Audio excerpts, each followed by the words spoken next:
Hi, welcome to After Hours. My name is Don Walchuk. With me today is Sid Chow Tan. Sid is a community activist. He is best known for his work on the redress for the Chinese head tax and Exclusion Act. And he is also a well-known community producer and activist. Welcome to the show today, Sid. Hey, thanks for having me, Don. It's so nice to be back here with ICTV. You know, it's so instrumental in keeping the spirit of community television alive. Well, that's why I had you here today, because we've been doing community television for quite a few years now, and I thought it would be good to talk about what it is that we actually do. How did you get involved in community activism? I got involved in activism, I guess, as a natural part of growing up, it seemed. When I was growing up in Saskatchewan, we were the only Chinese family, fully Chinese family in town. Experienced a lot of discrimination and got to learn what justice and equality and all these things, and particularly the Medicare battle. I was there, and I remember, I think I was in the 6th or 7th grade when they were talking about Medicare, and I was in a debate and couldn't figure out what the arguments against Medicare would be, and it's just been a part of what I've done. And as I got older and managed to go to university and raise a family and do all these things, they've just become a normal part of my life. I changed my life to accommodate some of the things I feel strongly about. Well, how did the head tax issue come up? Well, it came up in 1983. A Chinese senior asked his member of parliament, Margaret Mitchell, if he could symbolically get a refund of this tax, which was an unjust racist tax. And that begat the redress movement for the Chinese head tax and exclusion here in Vancouver East, very close to the old ICTV office, I might add. And when that happened, maybe we should explain a little bit about what the Chinese head tax was. It started in 1885, is that correct? That is correct. Yeah. Right after thousands of Chinese laborers were brought here to finish the most difficult and dangerous part of building the Trans-Canada Railway, the government of Canada wanted to restrict immigration, so they wanted to restrict the immigration of Chinese workers, and they levied a $50 immigration tax. That went up to $100 in 1903, I believe, and then in 1904 it was $500. And that didn't really quell the immigration that much. It was not meant to stop immigration, it was meant to restrict so that the workforce wouldn't overwhelm what would be called all-white workforces or labor unions. And so this is when they brought about the Chinese Exclusion Act. The Exclusion Act was brought about in 1923, right, when after all this, there were a groundswell to realize that, you know, Canada is an all-white Canada and Chinese were excluded. And in fact, my understanding is from 1923 to 1947, when the Exclusion Act was repealed, less than 50 Chinese immigrants came to Canada, and they were usually of the dignitaries or diplomats or academics or ministers. So that what we have is 62 years of racist legislation, and that was part of, my grandfather paid the head tax. That's what he was separated from his wife for 25 years, and my entry into Canada is a result of the end of exclusion and my grandfather being allowed to unite his family after 25 years of exclusion laws. Well, when I talk to friends at work and stuff like that, I say, my friend does the head tax redress, and they say, oh, that happened 500 years ago. Why don't we just forgive and forget. What do you say to people like that? Well, I said it didn't happen 5 years ago, and victims, Yeah. victims, and I use victims or survivors of that are still alive. There are thousands of Chinese seniors who were separated from their fathers and their families because of a racist law from 1923 to 1947.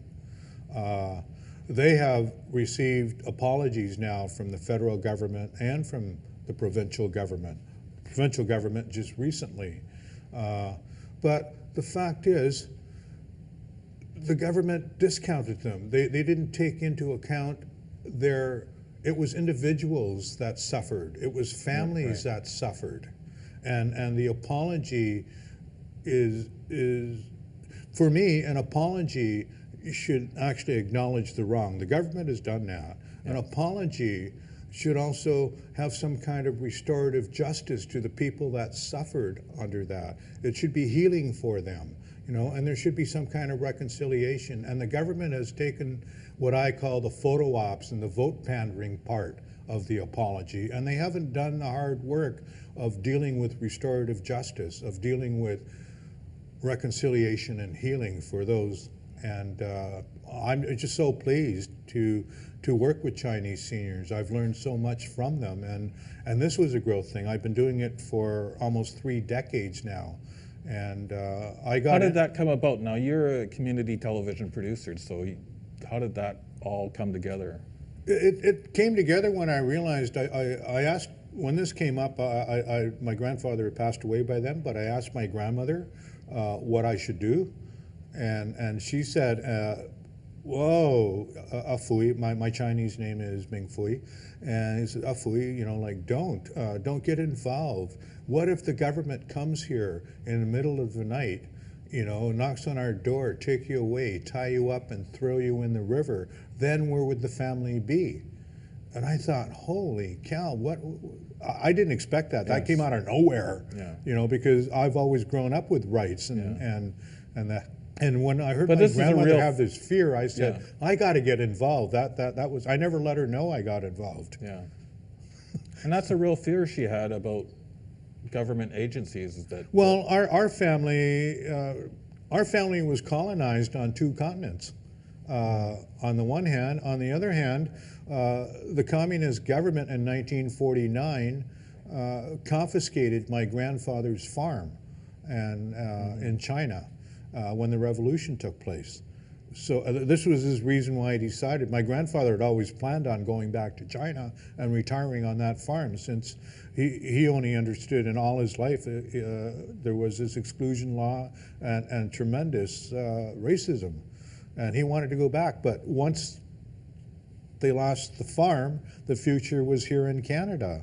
And here in Canada, our family had only been persecuted by the racism. And so governments really have not done our family a lot of good up to that point. And this is what makes me hopeful, because I know that in the last, since I've been around, I've seen the advent of Medicare. I've seen the advent of family reunification for Chinese families. I've actually seen the government acknowledge and apologize for this, although they haven't provided adequate redress to those that were directly affected by these laws.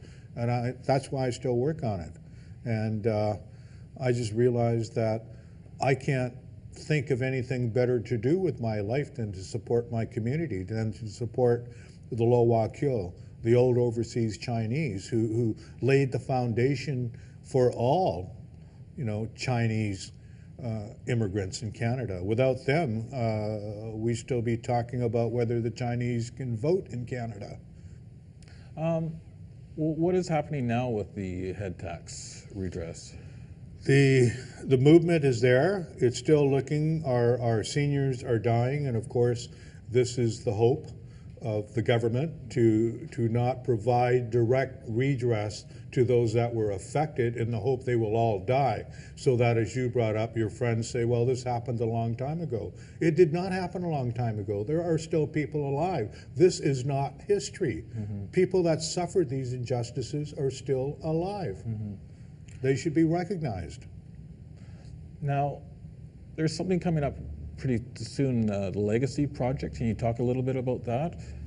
When the BC government instituted what it called a program to deal with historic wrongs against Chinese British Columbians, and out of that has come a legacy project or legacy projects, and part of these projects are to create a book, tell the story of what I call the Gold Mountain adventurers and pioneers who built the railway and who fought for their rights. And many of these people actually gave their lives. They fought in the Second World War for Canada and died without having the vote. This is the way Canada was, and part of this is the education part, because I want my grandchildren and I want future generations that are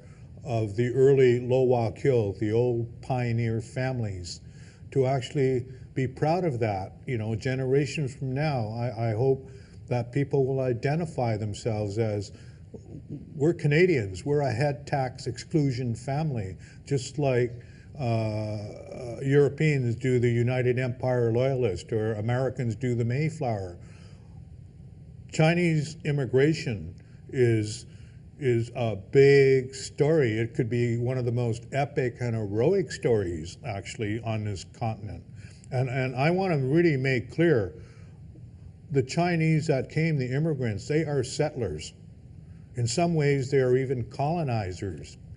And what racism we have had to suffer pales in comparison to the 500 years that our Indigenous brothers and sisters have had to face with colonization and with I guess, the growth of capitalism, with the exploitation of natural resources. And you have to put this all together, and that's the way that I put, by working on racism, anytime you out an ism, you help all the others. And so this is just one small little part I can do. And I've done it, and thanks to actually community television and working in media, I've been able to make this issue, along with literally thousands of people across Canada. Now, community television is something I want to talk about. Now, what exactly, when we talk about community television, what are we talking about? We're talking about one of the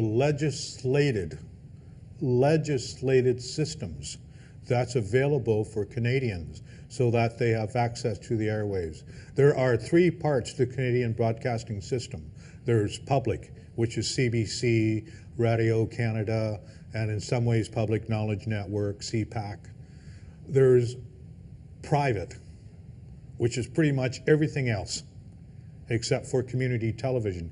Community television is a CRTC, Canadian Radio Television Communications Commission, legislated part of the Canadian broadcasting system. It receives over $100 million a year to do community television. That $100 million a year goes to cable companies, but it's public money. I want to make clear, it's public money. The cable companies pay it to the government gives it back to them to run community television. And recently, some of the travails that we've had, and where I got to meet you in the mid-90s, was when the CRTC gave cable companies, complete control over community television, as if it were an adjunct. Now, let's just back up a bit. So when you got into community television, like, what was your experience?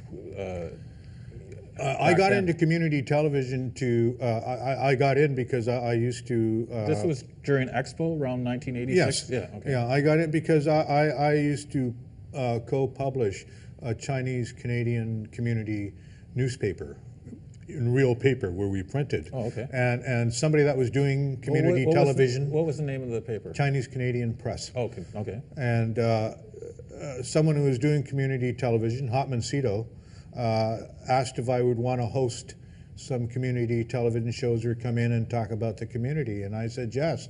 And when I got there and I realized what was there, this started at the Central Studio. I don't know if any of you remember the Central Studio on Cornwall.